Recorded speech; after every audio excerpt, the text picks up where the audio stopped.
오늘 은혜 받으실 말씀은 여호수아 9장 14절에서 15절까지 말씀입니다. 여호수아 9장 14절에서 15절까지 말씀을 다 같이 봉독하겠습니다.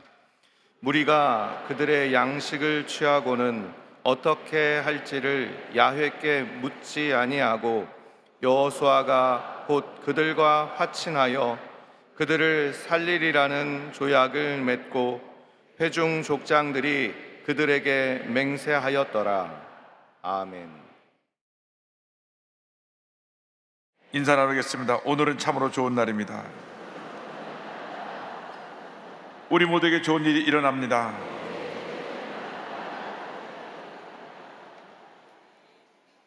오늘은 여호수아서 9장 14절 15절을 본문으로 하여 하나님께 묻지 아니하고 이 같은 제목으로 함께 말씀의 은혜를 나누기 원합니다. 제목을 한번 크게 따라해 주시기 바랍니다. 하나님께 묻지 아니하고, 하나님께 묻지 아니하고. 오늘 제목에, 오늘 설교의 모든 내용이 다 담겨 있습니다. 사람은 한평생 배움의 길을 가야 합니다. 아이가 태어나서 자라면서 부모에게 배우고, 학교에 가서 선생님에게 배우고, 결혼하여서 부부간에 또 부모가 자식을 기르면서 가르치고 또 배우는 것입니다. 그래서 사람이 성숙해져 가는 것입니다. 그래서 사람이 세상을 떠날 때까지 손에서 책을 놓지 말라고 하는 말이 있습니다.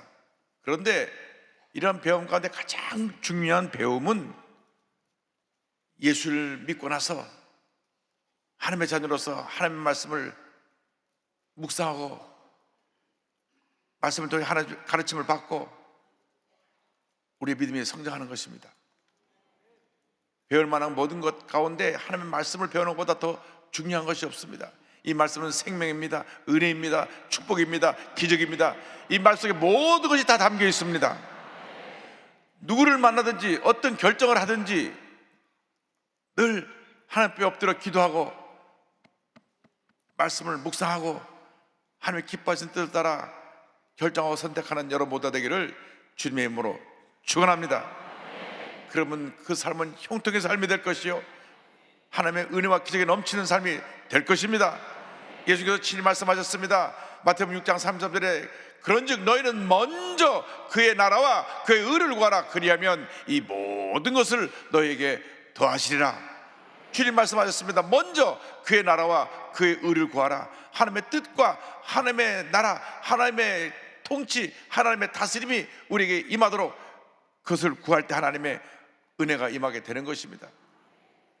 예수를 믿고 한평생 살면서 내 뜻과 내 생각대로 살아가면 늘 실수하고 늘 문제 가운데 빠지게 됩니다. 그러나 하나님의 뜻을 구하고 하나님의 뜻에 순종하면 그 길이 평탄하게 될 것입니다. 복받은 인생을 살게 될 것입니다. 오늘 말씀은 여호수아가 가나안을 정복하는 과정 속에서 일어났던 일입니다. 특별히 기브온 족속을 만나서 여호수아가 그들에게 속아서 실수를 하게 되는데 오늘 그 내용을 가지고 우리에게 주는 은혜를 살펴보기 원합니다. 여호수아를 속인 기브온 주민들에 대해서 성경이 기록하고 있습니다. 이스라엘 백성이 가나안을 정복해 가면서 여리고를 정복하고 그 다음 아이성까지 함락을 시켰습니다. 그리고 나니까 바로 그 지역에 살고 있던 기브온 주민들이 이제 우리가 곧 다음 차례구나 해서 이스라엘과 평화조약을 맺으려고 자신들이 먼 나라에서 온 것처럼 낡은 목장으로 꾸미고 이스라엘 백성을 찾아옵니다. 여호수아서 9장 3절로 6절은 설명합니다. 기브온 주민들이 여호수아가 여리고와 아이의 행한 일을 듣고 꾀를 내어 사신의 모양을 꾸미되 헤어진 전대와 헤어지고 찢어져서 기운 가죽 포도주 부대를 나귀에 싣고 그 발에는 낡아서 기운 신을 신고 낡은 옷을 입고 다 마르고 곰팡이가 난 떡을 준비하고 그들이 길갈 진영으로 가서 여호수아에게 이르러 그와 이스라엘 사람에게 이르되 우리는 먼 나라에서 왔나이다. 이제 우리와 죄악을 맺읍시다 하니 그들이 아주 낡은 옷을 입고 곰팡이 난 빵을 가지고 신발도 헤어진 신발을 신고 와서 우리는 심히 먼 나라에서 왔는데 우리와 같이 평화조약을 맺읍시다 이야기를 합니다. 그리고 하나님께서 당신 나라를 위하여 이루신 그 모든 일을 우리가 다 듣고 왔습니다. 애굽에서 행한 일, 또 동편에서 행한 일들 우리가 다 들었는데, 우리가 그래서 평화적을 맺으려고 먼 곳에서 왔습니다. 여호수아 9장 9절 10절입니다. 이는 우리가 그의 소문과 그가 애굽에서 행하신 모든 일을 들으며, 또 그가 요단 동쪽에 있는 아모리 사람의 두 왕들 곧 헤스본 왕 시온과 아스타로드에 있는 바산 왕 옥에게 행하신 모든 일을 들었음이니이다. 이 모든 일을 듣고 우리가 먼 곳을 찾아왔는데 우리가 평화적을 맺기를 원합니다. 그러고 나서 곰팡이 난 떡을 보여주고 포도주가 담긴 낡은 부대와 낡은 옷, 낡은 신을 보여주었습니다. 9장 12절 13절입니다. 우리의 이 떡은 우리가 당신들에게 오려고 떠나던 날에 우리들의 집에서 아직도 뜨거운 것을 양식으로 가지고 왔으나 보소서 이제 말랐고 곰팡이가 났으며, 또 우리가 포도주를 담은 이 가죽 부대도 새 것이었으나 찢어지게 되었으며, 우리의 이 옷과 신도 여행이 매우 길었으므로 낡아졌나이다 한지라. 여호수아와 백성을 대표하는 족장들이 그 겉모습을 보고 깜짝하게 속았습니다. 옷도 낡았고 빵도 곰팡이가 쓸었고 신발도 헤어지고, 그들이 포도를 담은 새 가죽부대를 갖고 왔는데 가죽부대가 이렇게 낡았습니다. 그들의 말을 보고 그들의 모습을 보고 그냥 속은 것입니다. 10길 물속을 날아도 한 길 사람 마음은 모른다는 옛말이 있습니다. 이렇게 속이로 작정하고 증거를 조작하고 거짓말을 하면 깜짝하지 속을 수밖에 없는 것이 우리들의 모습입니다. 우리가 일생을 살아가면서 온갖 사람을 만납니다. 중요한 것은 우리가 사람을 만날 때 진실되고 인격을 갖춘 사람들을 만나야 합니다. 늘 거짓말 일사하는 사람들은 멀리해야 되는 것입니다. 그것이 우리의 삶에 아무런 도움을 주지 못합니다. 오히려 우리 삶에 많은 피해를 입히게 되는 것입니다. 대부분 사기를 당하거나 속는 사람들 보면 속이는 사람이 너무나 완벽하게 말을 해갖고 진짜 사람 하고 믿다가 그렇게 속임을 당하게 되는 것입니다. 그래서 우리는 예수 믿고 나서 진실된 사람과 사귀어야 됩니다. 진실된 사람과 사업도 할 때 파트너가 되고, 진실된 사람들을 내 사업장에 일꾼들로 불러들이고, 진실된 사람들과 함께 신앙적인 교제를 할 때 믿음이라고 하나님의 축복이 임하게 되는 것입니다. 그런데 문제는 여기 있습니다. 여호수아가 깜짝하게 속고 하나님께 묻지 않고 결정을 한 것입니다. 하나님께 묻지 않고 결정한 여호수아의 내용이 그 다음에 이어져 나옵니다. 여호수아와 회중을 대표하는 족장들이 그 거짓말에 속아 넘어가서 하나님께 묻지도 않고 그냥 그 자리에서 평화적을 맺습니다. 9장 14절 15절입니다. 무리가 그들의 양식을 취하고는 어떻게 할지를 야훼께 묻지 아니하고, 여호수아가 곧 그들과 화친하여 그들을 살리리라는 죄악을 맺고 회중 족장들이 그들에게 맹세하였더라. 야훼께 묻지 아니하고, 여기에 모든 문제가 담겨 있습니다. 여러분, 우리가 신앙생활하면서 하나님께 먼저 물어야 되는데 하나님께 묻지 아니하고 내 뜻, 내 생각, 내 판단대로 결정할 때 실수가 생겨나게 되고 문제가 생겨나게 되는 것입니다. 사람의 마음이 이렇게 간사합니다. 저희가 여리고를 무너뜨릴 때도 하나님의 음성을 듣고 무너뜨릴 수 없는 그 난공불락의 성을 일주일간을 돌면서 그들이 침묵하고 돌고 마지막 날에 7바퀴를 돕고 나팔을 불고 외친 다음에 여리고 성이 무너졌습니다. 그래서 아이 성은 우리가 무너뜨릴 수 있으면 저것은 너무나 작은 성이니까 쉽게 무너뜨리겠다.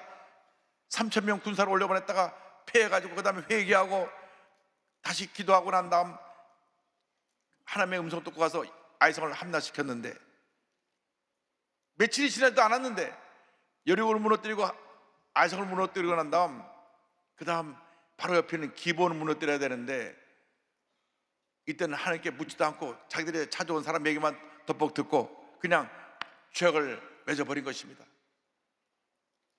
여리고성과 아이성에서 승리하고 나니까 그들이 교만해졌습니다. 이제는 우리가 무엇을 해도 되겠다. 영적 분별력을 상실한 것입니다. 우리가 늘 영적인 긴장의 끈을 놓아서는 안 됩니다. 늘 깨어 있어야 됩니다. 매 순간 모든 것에 신중해야 되는 것입니다. 매 순간 주님의 뜻이 어딘가를 살펴봐야 되는 것입니다. 그렇지 않을 때 문제가 생겨나게 되고 우리가 실수하게 되는 것입니다. 베드로 사도가 권면합니다. 근신하라, 깨어라. 너희 대적 마귀가 우는 사자같이 두루다니며 삼킬 자를 찾나니 너희는 믿음을 굳건하게 하여 그를 대적하라. 근신하라, 깨어라. 근신하라, 깨어라.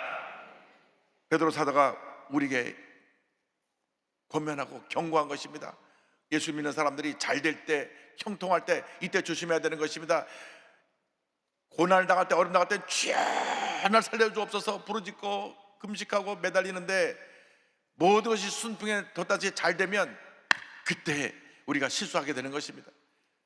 이제는 이만하면 됐다 하고 옛날처럼 기도도 하지 아니하고 옛날처럼 모든 일에 신중하게 생각하고 판단하지도 아니하고 그냥 덜컥덜컥 결정을 해보고 무슨 일을 하게 되니까 그때로부터 풍랑이 일어나게 되는 것입니다.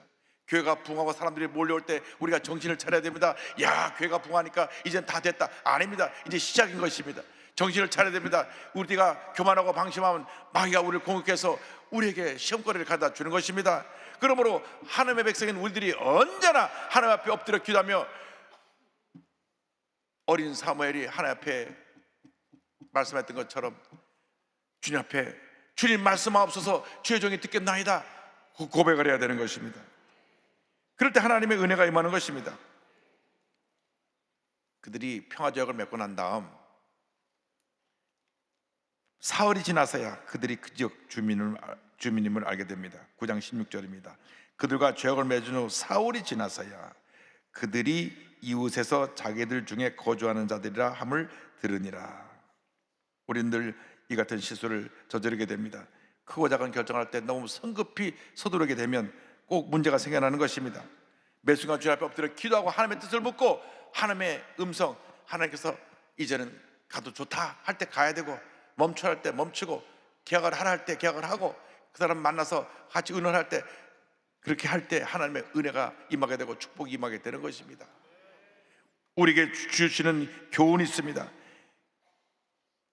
기본 족속과 계약을 맺고 난 다음 큰 문제가 생겼습니다. 오늘 세 가지 교훈인데 첫째로 영적 교만은 문제를 가져온다고 하는 것입니다. 9장 18절에 그러나 회중 족장들이 이스라엘 하나님 야훼로 그들에게 맹세했기 때문에 이스라엘 자손이 그들을 치지 못한지라. 그러므로 회중이 다 족장들을 원망하니. 하나님께서 가나안의 모든 족속을 멸하라고 말씀하셨습니다. 왜? 우상을 섬기는 족속들이기 때문에 저들을 멸하지 않으면 결국 이스라엘 백성들이 우상 숭배에 빠지게 되고 큰 위험에 빠지게 되고 문제에 빠지게 되기 때문에 멸하라 그랬는데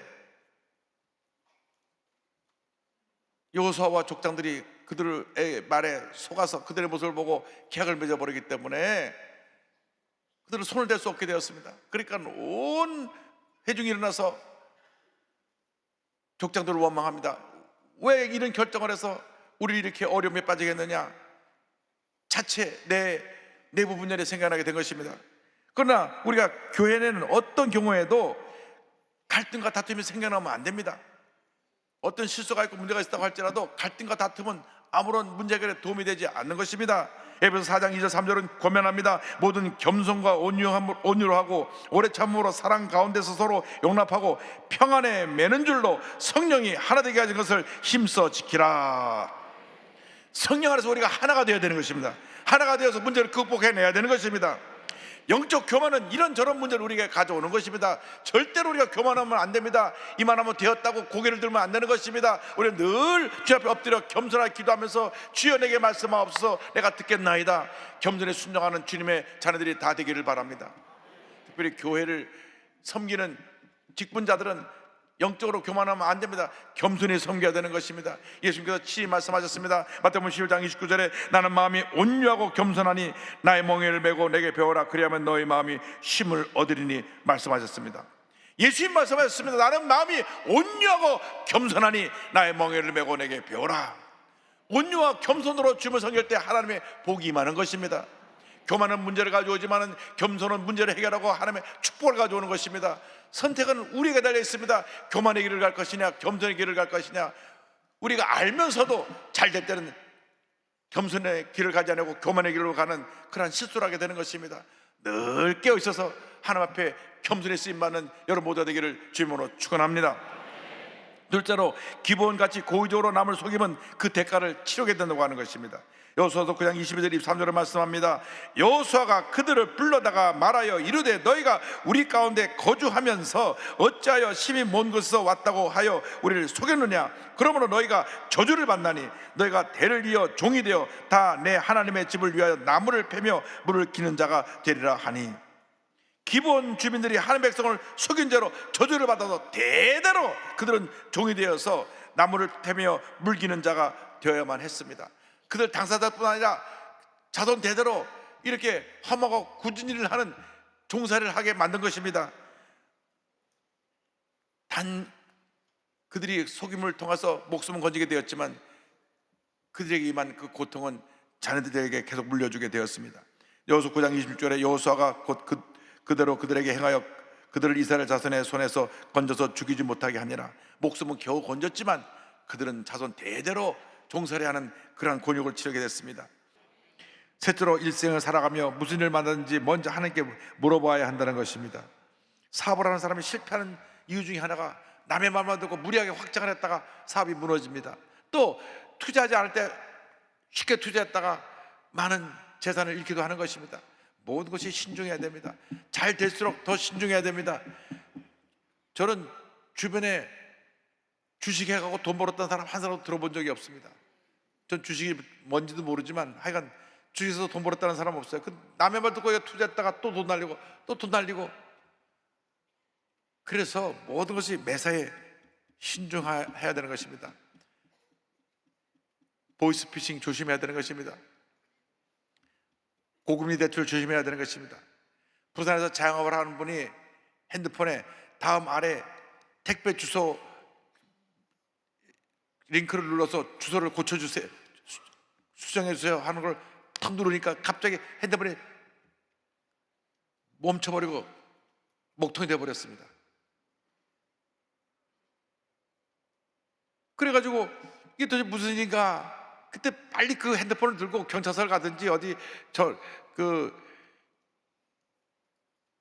휴대폰 파는 데 가서 문제와 상황을 판단하든지 은행을 찾아가 보면 되는데, 그 핸드폰 뱅킹을 다 했는데 8시간 동안 29번이나 돈을 찾아갖고 3억 8천만 원을 다 털어갔어요.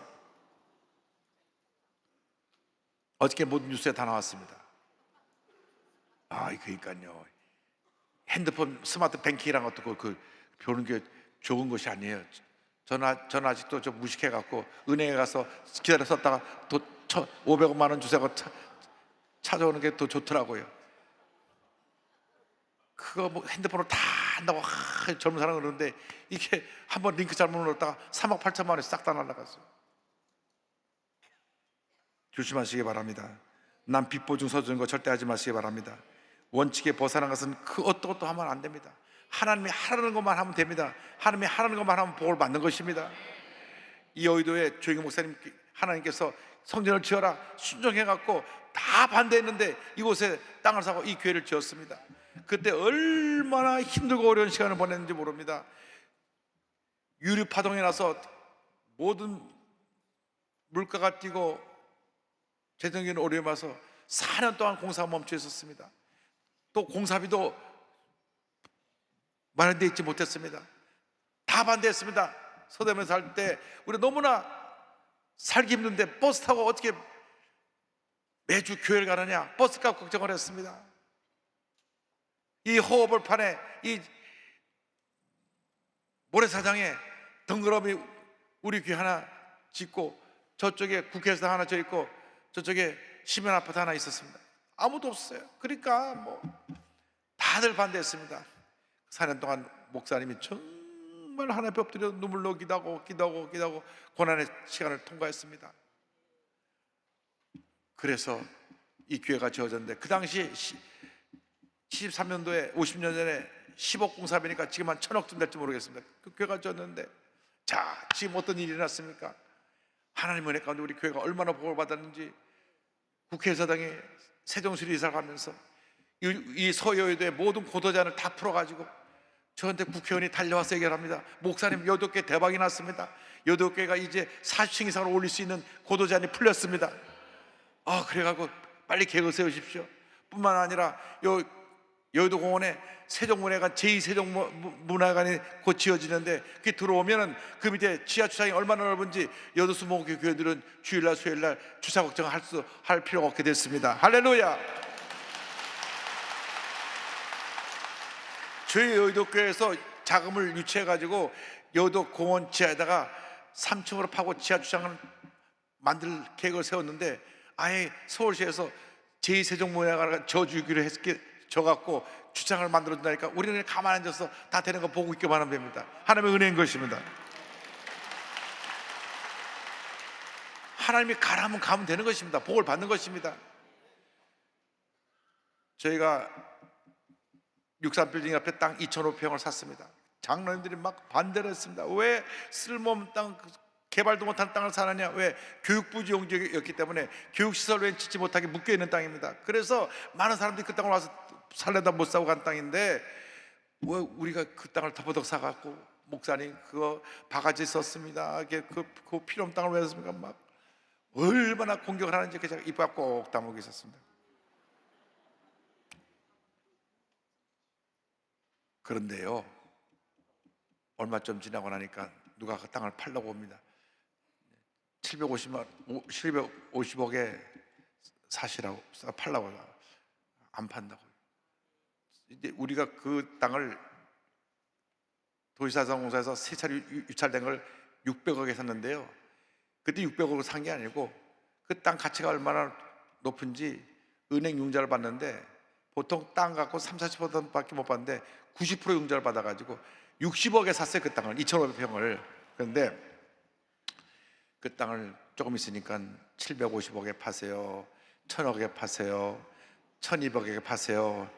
우리 장로님이 2배 올랐으니까 파시더라고요. 아닙니다, 아직 멀었습니다. 2,000억에 파세요. 어휴, 목사님 2,000원 안 팝니다. 2,500억이라면 모를까? 그랬더니 2,500억이 진짜로 됐어요. 그래갖고 8군데 달려갖고 2,500억에 산다 그러더만 막 오르갖고 3,030억에 팔았습니다.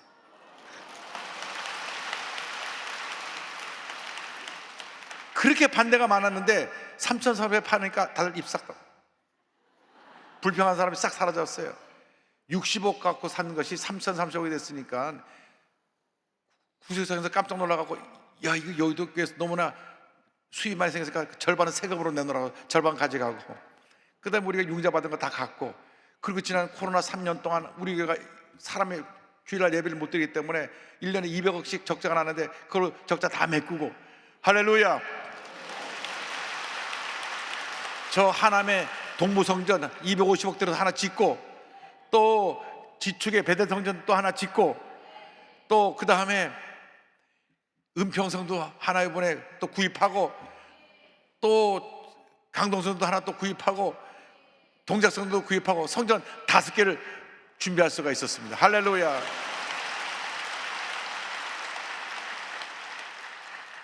그 당시 얼마나 제가 욕을 먹었는지. 그분들은 제 앞에 와서 아무 소리도 못합니다. 그러나 하나님이 하라 하시니까 그 여덟 개 복을 주시려고 우리 이 코로나 올 거를 미리 아시고 그 땅을 잡아놓게 해주셔서 코로나 3년 동안 모든 빚 하나도 없이 모든 교회가 다 적자할 때 우리 교회는 완전히 오히려 흑자로, 오히려 그 기금에서 160억을 풀어서 코로나 기금으로 우리 성도님들 2차례 걸쳐 섬길 수 있게 된 것을 감사합니다. 모든 자영업자들에게 우리가 100만 원씩 후원하고, 모든 아이를 가진 부모들에게 50만 원씩 다 후원하고, 쪽방촌에 있는 사람, 예수 안 믿는 사람까지 800세대 다 50만 원씩 후원하고, 하여간 우리가 돕고 또 돕고 또 도왔더니 하나님께서 우리 막 복을 주셔서 은혜가 넘치게 하고, 이번에도 잼머리 2,200명을 사랑으로 섬겼더니 감사하다고 표창장도 오고, 할렐루야. 모두 주님의 은혜입니다. 주님이 기뻐하시는 일을 하면 복을 받는 것입니다. 제가 최하진 선교사님의 내 인생을 주님께 걸어라 반응, 이 책을 읽고 큰 감동을 받았는데요, 이분은 카이스트에서 28살에 박사를 받았어요. 참 머리가 좋은 분인가 봐요. 미국 스탠포드 대학의 연구교수로 있었습니다. 그런데 주님의 음성을 듣고 선교사가 됐습니다. 대덕단지에서 연구원 생활할 때 퇴근을 하면 친구들끼리 모여서 밤낮 화투 노름을 했습니다. 화투가 재밌거든요. 한 사람도 그러더라고. 저는 뭘 이렇게 하는지 모르지만. 그런데 어느 날 마음에 내가 이렇게 살아도 되나? 왜냐면 그가 모태교인이었습니다. 모태교인.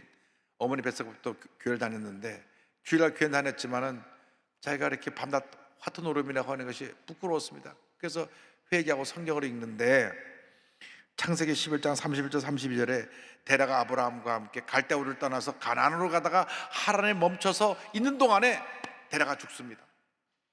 하나님이 가나안까지 가라고 하는데 중간에 멈춰서 죽은 것을 보고 내가 바로 그렇구나, 내가 하나님이 준 꿈을 위해 달려나가야 되는데 여기 화투 노름이라고 주저앉았구나. 그가 회개하고 정신 차려서 하나님 앞에 엎드려 기도한 가운데 성령의 기름 부으심을 받고 중국 선교사로 헌신하게 됩니다.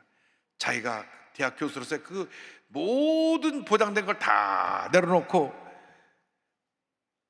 1993년 중교에 들어가서 학생들을 가르치면서 복음을 전하는데 하나님이 얼마나 그를 통해서 귀한 역사를 이루시는지 많은 젊은 대학생들이 이 교수님에게 큰 감동을 받습니다. 방학 때가 되면 학생들을 초청해서 밥을 먹여주고 빨래도 해주고 그들에게 성경 공부도 하면서 말씀을 전할 때 감동을 받고 말했습니다. 교수님은 왜 우리에게 이렇게 부담스럽도록 잘해주시는 겁니까? 그때 선교사님 말했습니다. 나는 그리스도인이다. 인생의 목적도 없이 살던 나에게 예수님이 오셔서 큰 사랑을 부어주셨다. 나를 위하여 자기를 희생하여 십자가에 죽으면서까지 사랑하신 그분의 사랑으로 나는 행복해져서 내가 받은 사랑을 너희들에게 표현하고 싶어서 이렇게 온 것이다. 너희도 부담스러우면 나에게 사랑을 받고 누군가에게 그 사랑을 베풀면 된다. 그래서 그가 많은 청년들을 주님께로 인도했습니다. 그런데 젊은이들을 변화시키면서 기도하는 가운데 하나님께서 학교를 세우는 꿈을 주셨습니다. 그런 말씀합니다. 나는 아무도 거들떠 보지 않던 중국의 허로운 옥수밭에 믿음의 깃발을 꽂고 이곳에 하나님을 위한 학교를 세우게 해달라고 주님께 부르짖었다. 아무것도 없는데 하나님 앞에 부르짖고 기도하고 또 기도하는 가운데 2003년에 중학교를 세우고 2005년에 고등학교를 세우고 그리고 유치원부터 대학교까지 모든 과정의 학교를 세울 수 있게 되었습니다. 할렐루야. 한 번 건축하려면 그냥 도장을 33개나 받아도 그렇게 까다로운 모든 걸 하나님이 다 해결해 주시고, 그래서 지금 중국이 기독교가 문이 닫히고 어려운 때 학교를 통해서 하나님의 영광을 나타내고 저들을 주의 복음으로 변화시키는 놀라운 사명을 감당하고 있는 것입니다. 그런 이유가 가지고 고백합니다. 나는 아직도 가야 할 길이 멀다. 그러나 주님께 인생을 걸고 나의 생명을 조금도 경것으로 여기지 아니한 사도 바울과 같이 달려갈 것이다. 할렐루야. 여러분, 한평생 믿음으로 달려나간 여러분 모두가 되기를 바랍니다. 우리 인생 살아가는 동안에 짧게 우리 인생길이 지나가는데 나를 부르신 부름의 뜻이 무엇인지를 알고 주님의 인도하심을 따라 믿음으로 전진해 나갈 때 하나님의 큰 은혜와 축복이 우리 모두에게 임하게 될 것입니다. 여러분, 주님께서 거룩한 꿈을 가지시고 주님 인도하심을 따라 믿음으로 전진해 나가시길 바랍니다. 사람의 음성 듣지 말고 환경을 바라보지 말고 주님의 음성 듣고 약속의 말씀을 잡고 나아가는 여러분 모두가 되기를 주님의 이름으로 축원합니다. 존 피터슨이라고 하는 미국의 유명한 복음성가 작곡가가 있습니다. 무려 1000편이 넘는 찬송가와 복음성가를 지었고 칸타타와 뮤지컬을 35편이나 썼습니다. 이분이 지은 찬송으로 오늘 말씀 마무리하기를 원합니다. 가사가 이렇게 되어 있습니다. 내 인생 여정 끝내어 강 건너 언덕 이를 때 하늘을 향해 말하리 예수 인도하셨네. 우리 믿음의 고백으로 찬송합니다. 내 인생 여정 끝내어 강 건너 언덕 이를 때 하늘 문 향해 말하리 예수 인도하셨네. 매일 발걸음마다 예수 인도하시네. 나의 무거운 죄짐을 모두 벗고 하는 말 예수 인도하시네. 다시 받길 인생을 허덕이면서 갈 때에 시험과 환난 많으나 예수 인도하시네. 매일 발걸음마다 예수 인도하시네. 나의 무거운 죄 짐을 모두 벗고 하는 말 예수 인도하셨네. 내 밟은 발걸음마다 주 예수 보살피시사 승리의 개가 부르며 주를 찬송하리라. 매일 발걸음마다 예수 인도하시네. 나의 무거운 죄 짐을 모두 벗고 하는 말 예수 인도하셨네. 할렐루야. 한평생 우리 예수님께서 우리의 삶을 인도해 주시는 것입니다. 우리 성도님 전체가 다 위대한 성악가라서 오랜만에 처음 부르는 찬송이 다 은혜롭게 찬송을 잘 부르셔서 얼마나 감사한지 모릅니다. 하나님께서 여러분의 일생을 인도해 주실 것입니다. 복된 길로 인도해 주실 것입니다. 여러분 주님 안에서 잘 될 수밖에 없습니다. 왜냐하면 우린 예수를 믿을 때부터 복받은 인생이 되었기 때문인 것입니다. 사람의 음성 듣지 말고 환경에 어떤 문제가 생겨나고 어려움 다가온다고 할지라도 주님만 바라보고 주님만 의지하고 믿음으로 전진 또 전진 또 전진하는 여러분 되시기를 주님의 이름으로 축원합니다. 축원합니다. 축원합니다. 기도하겠습니다. 사랑과 은혜와 자유와 무한하신 하나님 아버지, 감사 찬송 존경과 하나님께 올려드립니다. 우리 일생을 다하러 우리의 손을 붙잡고 우리를 발걸음 인도하여 주셔서 하나님 앞에 인정받고 칭찬받는 주님의 귀한 것을 다 되게 하여 주옵소서. 예수님의 이름으로 기도 올리옵나이다. 아멘.